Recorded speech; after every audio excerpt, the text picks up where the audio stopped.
ఇక్కట్లు. Returning అధికారి ఏకపక్ష నిర్ణయంపై క్షేత్రస్థాయిలో పర్యవేక్షించకుండానే నోటిఫికేషన్ జారీ. ఎన్నికల నిర్వహణకు సిద్ధంగా లేని యాజమాన్యానికి మద్దతు తెలిపిన మెజార్టీ సంఘాలు. జిల్లా యంత్రాంగం సైతం చూపని కొత్తగూడెం, సింగరేణి. సెప్టెంబర్ 28 సింగరేణిలో జరగబోయే గుర్తింపు సంఘం ఎన్నికల నిర్వహణకు ఇక్కట్లు తప్పేలా లేవు. కోర్టు తీర్పంటూ డిప్యూటీ సెంట్రల్ లేబర్ కమిషనర్ హుటాహుటిన నోటిఫికేషన్ జారీ చేశారు. మెజారిటీ కార్మిక సంఘాలు ఎన్నికల నిర్వహణను వాయిదా కోరుతూ లిఖితపూర్వకంగా మొరపెట్టుకున్నా యాజమాన్యం సైతం సిద్ధంగా లేమంటూ సందేశాలు పంపినా రిటర్నింగ్ అధికారి ఏకపక్షంగా నిర్ణయం తీసుకోవడంపై సింగరేణియులు కాస్త అసహనం వ్యక్తపరుస్తున్నారు.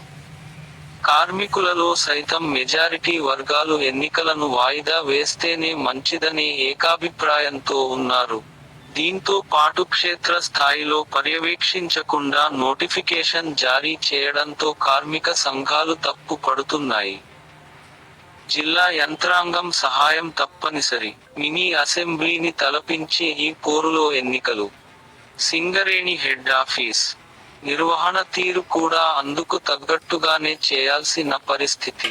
సింగరేణి విస్తరించి ఉన్న 6 ప్రాంతాలలోని జిల్లా యంత్రాంగం సహాయం తప్పనిసరి.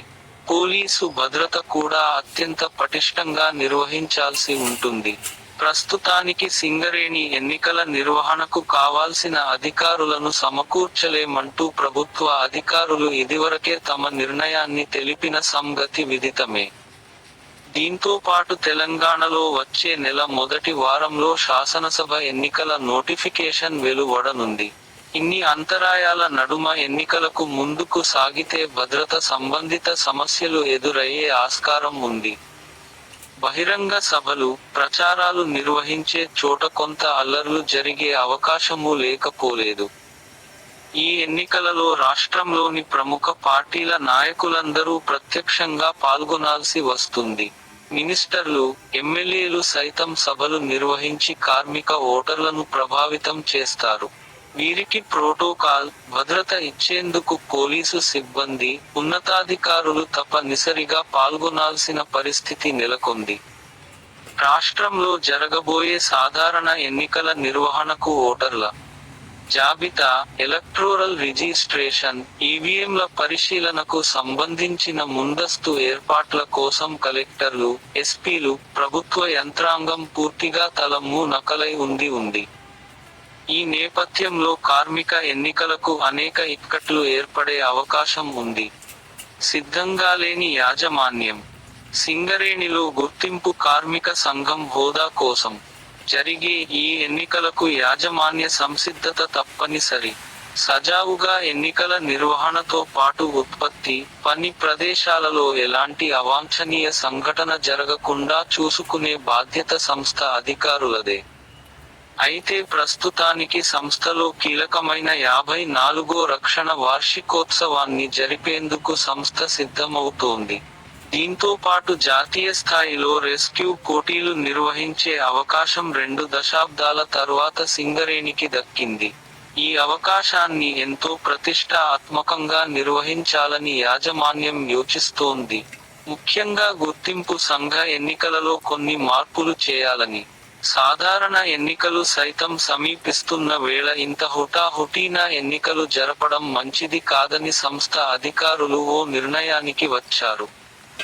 ఇదే అంశాన్ని గుర్తింపు పొందిన కార్మిక సంఘాలకు వివరించగా దాదాపు మెజారిటీ సంఘాలు యాజమాన్యానికి మద్దతు తెలిపాయి. అంటే ఎన్నికలకు గుర్తింపు పొందిన 15 రిజిస్టర్ సంఘాలలో 13 సంఘాలు ఈ ఎన్నికల నిర్వహణకు అయిష్టంగానే అన్నాయి. కార్మికులలో సైతం ఎన్నికలను వాయిదా వేసేనే మంచిదనే అభిప్రాయం వ్యక్తమవుతోంది. ఇన్ని అడ్డంకుల నడుమ నిర్వహిస్తే గుర్తింపు సంఘ ఎన్నికలకు అనేక నిర్వహణ ఇక్కట్లు ఎదురయ్యేలా ఉంది. ఈ ప్రమేయంతో సింగరేణి ఎన్నికల అంశం బాగా హీటెక్కింది. ట్రేడ్ యూనియన్ నాయకుల అంశం కాస్త ఆయా సంబంధిత రాజకీయ పార్టీలకు పులుముకుంది. ముందు బీఆర్ఎస్ ఈ విషయంలో ఇమిడి ఉండగా ఇక తప్పదనుకున్న బీజేపీ రంగంలో దిగినట్టు తెలుస్తుంది. యాజమాన్యాన్ని అడ్డుపెట్టుకొని రాష్ట్ర ప్రభుత్వం, చీఫ్ లేబర్ కమిషనర్ ని నిలువరిస్తూ కేంద్ర ప్రభుత్వం ఎత్తుగడులకు పదును పెడుతున్నారు. ఈ మధ్య రాష్ట్ర ప్రభుత్వంతో విభేదించిన సిపిఐ పార్టీ సంబంధిత కార్మిక సంఘం ఏటీయూసీ మాత్రం రాష్ట్ర ప్రభుత్వాన్ని ఇరకటంపై పాటు 13 సంఘాలు గైర్హాజరు అయ్యాయి. ఎన్నికలు ఎప్పటి అట్టే పనిలో నిమగ్నమైంది. అధికార పార్టీతో యాజమాన్యం. రాష్ట్రంలో అధికారంలో ఉన్న బీఆర్ఎస్ పార్టీకి సింగరేణి యాజమాన్యం ప్రతినిధులుగా వ్యవహరిస్తున్నట్టే ఉంది.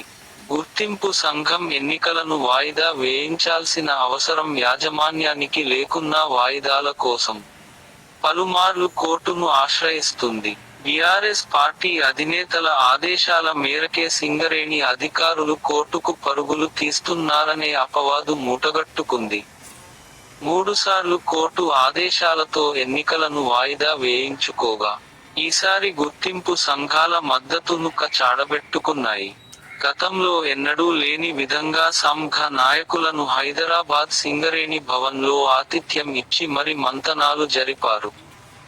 ఈ నెల 27న జరిగిన డిప్యూటీ సీఎల్సీ సమావేశానికి యాజమాన్యంతో హించాల్సిందేనని పట్టుబట్టిన సంఘాలు, యాజమాన్య వైఖరిని ఖండించిన నాయకులు ఉన్న ఫలంగా ఎందుకు యూటర్న్ తీసుకున్నాయోనన్న చర్చ అందరిలో మొదలైంది. ఎన్నికల బరిలో నిలిచి గెలిచే సత్తా లేనందున సమాన హోదాతోనైనా లబ్ధి చెందుదామనా, లేదా సంస్థ అధిశీతలతో ఏమైనా సంధి కుదిరిందా అన్న అనుమానాలు సింగరేణి సిఓఎల్ఎల్ఐఈఆర్ఐయుఎస్ వ్యక్తమవుతున్నాయి. ఏటీయూసీతో ఏకీభవించిన బీఎంఎస్ ఎన్నికలు నిర్వహించాల్సిందేనన్న ఏటీయూసీ నిర్ణయం